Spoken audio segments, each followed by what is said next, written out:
प्यारे दोस्तों और साथियों, इंजीनियर विष्णु अग्रवाल का नमस्कार। आज मैं बात कर रहा हूँ रशिया के जो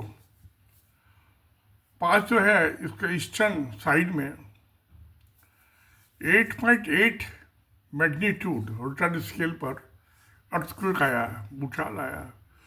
और ये जो तकरीबन 19 kilometre below the sea bed level है, क्योंकि 19 किलोमीटर जो बिलो है डेप्थ जो है इसकी, ये काफ़ी है। तो इसलिए इसका ज़्यादा बड़ा इम्पैक्ट नहीं होगा। जहाँ तक वाटर वेव्स का सवाल है, जो इमीडिएट इसका इफेक्ट है, मगर जो ये समुद्र में जो तूफान आएगा, समुद्री तूफान, ये पैसिफिक ओशन में बड़ी ऊंची लहरें जाएंगी। बहुत से इलाके, खास तौर से जापान तो बिल्कुल नज़दीकी है, चाइना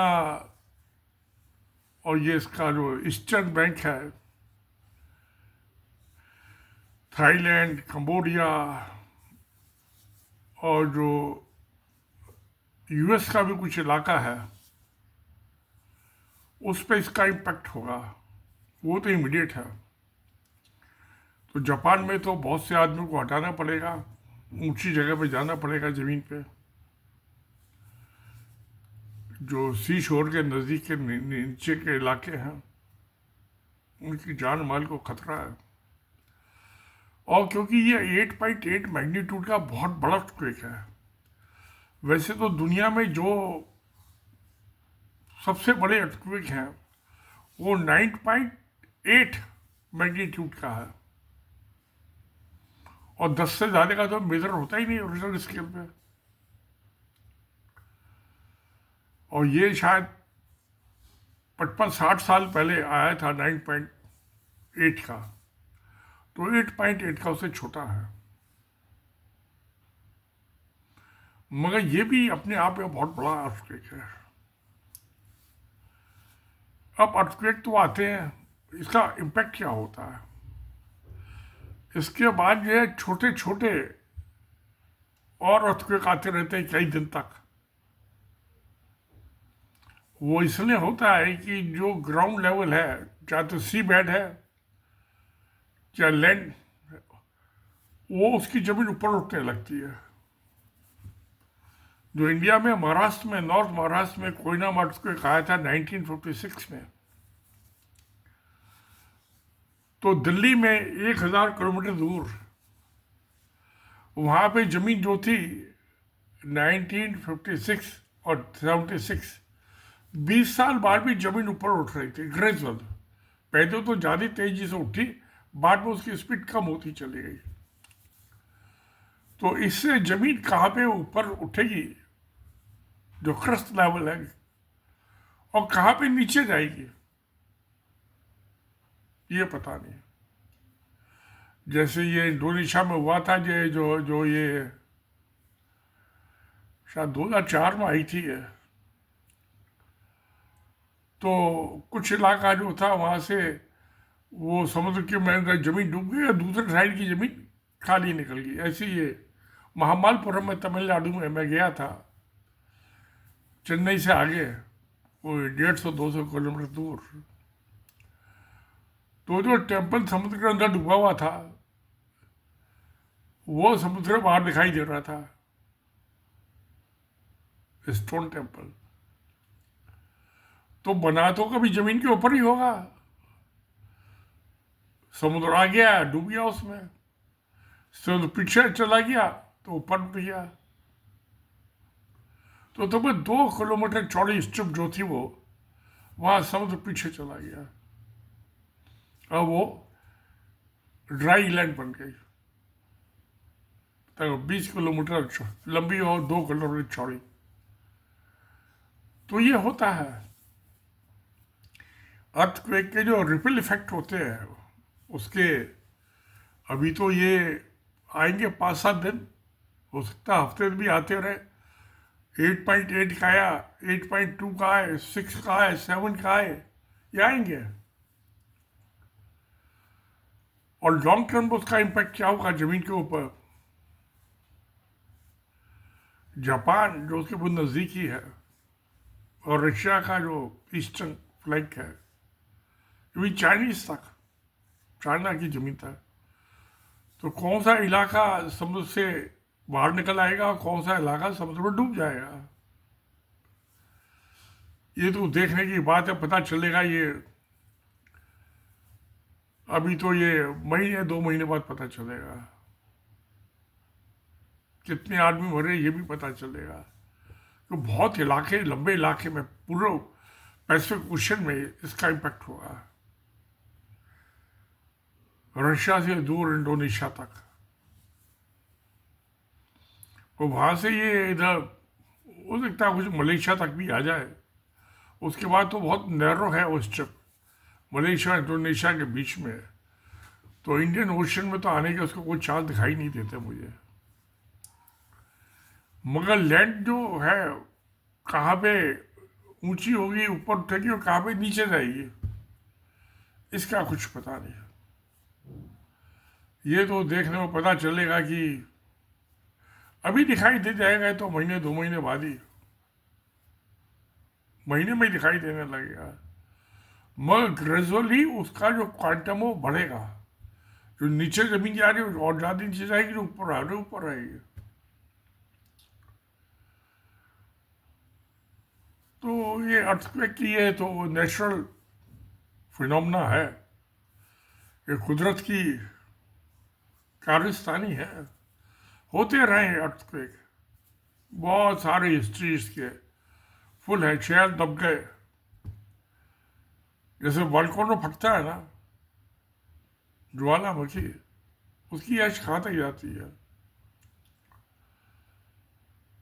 तो इंडोनेशिया में ज्वालामुखी वॉल्केनो फटा था 1824 में, उसकी एज इजिप्ट तक गई थी, पूरा साउथ इंडिया जो था और इंडिया सब राख, उसकी एज बैठी, सब फसल खराब हो गई थी, अकाल वाली हालत हो गई थी। मगर ये वॉल्केनो में तो ऐश होती है, मगर अर्थक्वेक में जमीन ऊपर नीचे होती है, इसमें ऐश नहीं होती। ये इंडिया में जो नर्मदा वैली है, मैं जब छत्तीसगढ़ गया था, मध्य प्रदेश, वहाँ से कई नदियों का ओरिजिन है। तो मैं रायपुर से टैक्सी में चला था, बिलासपुर, मंडार, और बिलासपुर से भी आगे नाइट हाल्ट में नहीं गया था, होटल में अगर लेने बसों में चढ़ा था, 2 सीमेंट प्लांट के वैल्यूशन के लिए, सीमेंट कॉर्पोरेशन इंडिया के। तो मैं बातचीत कर रहा था वहाँ, तो जब नर्मदा वैली में अर्थक्वेक आते हैं तो कहते हैं कि जो ये वैली की लैंड नीचे चली जाएगी, इसकी डेप्थ बढ़ जाएगी, और जो बे ऑफ बंगाल है और अरेबियन सी दोनों मिल जाएंगे, सी बन जाएगी। यानी इंडिया के बीच में साउथ और नॉर्थ इंडिया अलग अलग हो जाएंगे बीच में। अब उसकी डेप्थ क्या होगी ये कुछ पता नहीं, क्योंकि डेप्थ जो शुरू में होती है वो इंक्रीज भी हो जाती है बाद में ग्रेजुअली।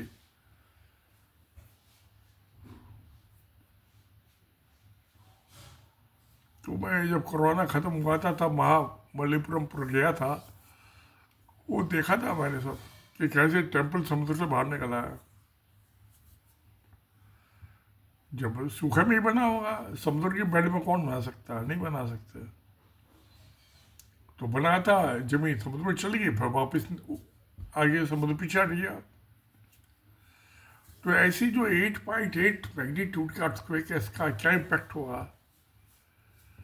क्या नेशनल बाउंड्रीज, इंटरनेशनल बाउंड्रीज वो चेंज हो जाएंगी, हो सकता है। अर्थक्वेक ऐसी, इस पर किसी का, इंसान का तो कोई बस है ही नहीं है।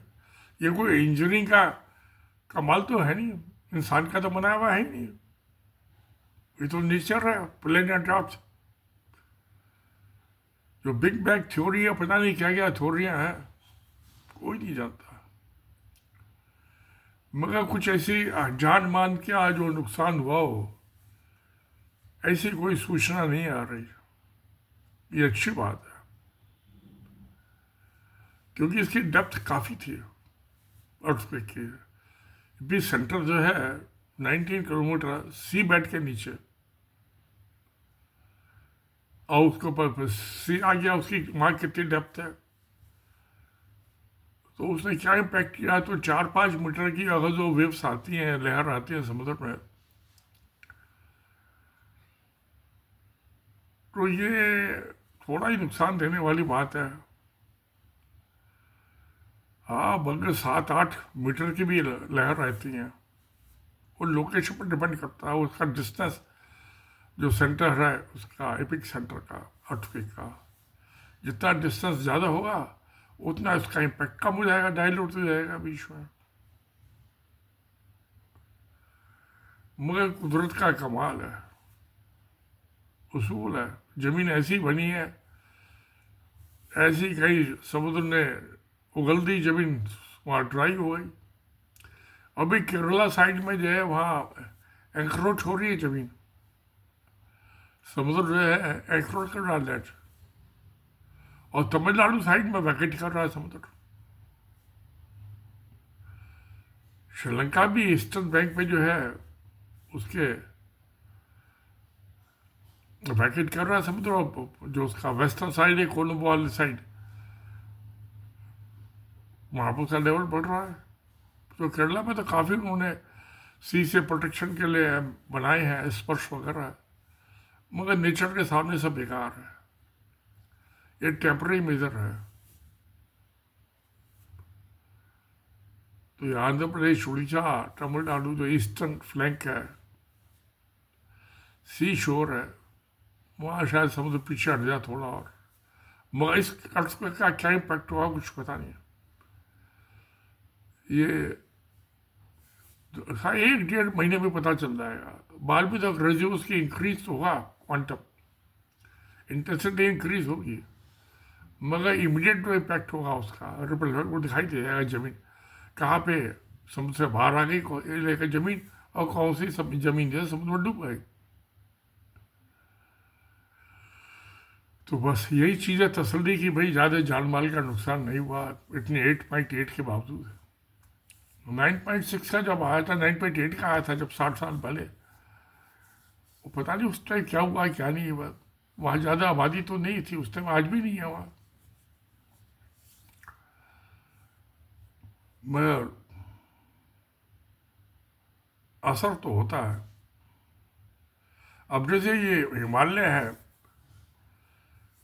इंडिया की जो ज़मीन है 1 सेंटीमीटर पर ईयर तिब्बत के प्लेटू के अंदर जा रही है, और ये अर्थक्वेक आते रहते हैं। जब अर्थक्वेक आता है हिमालय के जो तराई का इलाका है, फुट ऑफ हिल्स पे, तो उतनी ज़मीन के अंदर चली आती है। उसकी वजह ही यही है अर्थक्वेक की, कि जो टाइटैनिक प्लेट्स होती हैं, प्लेट दूसरे प्लेट से टकराती है, नीचे चली जाती है, ऊपर वाली और ऊपर जाती है, यही अर्थक्वेक है। तो खैर, अब अर्थक्वेक को तो किसी के इंसान की बात नहीं है, इसको समझने की बात है, इसको स्टडी करने की ज़रूरत है।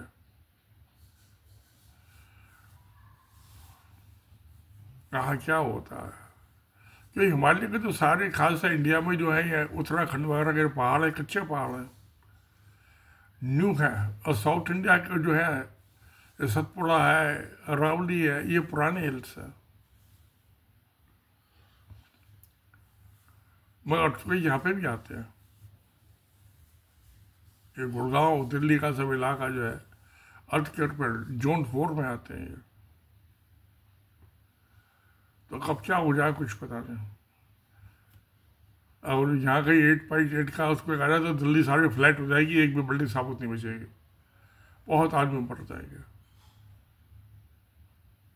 अच्छा है ना, है छोटा मोटा आ जाए 3-4 मैग्नीट्यूड का, 5 मैग्नीट्यूड तक का, तो वो इंसानों की जिंदगी बच जाएगी। तो सत्य में जयते। नमस्कार, धन्यवाद।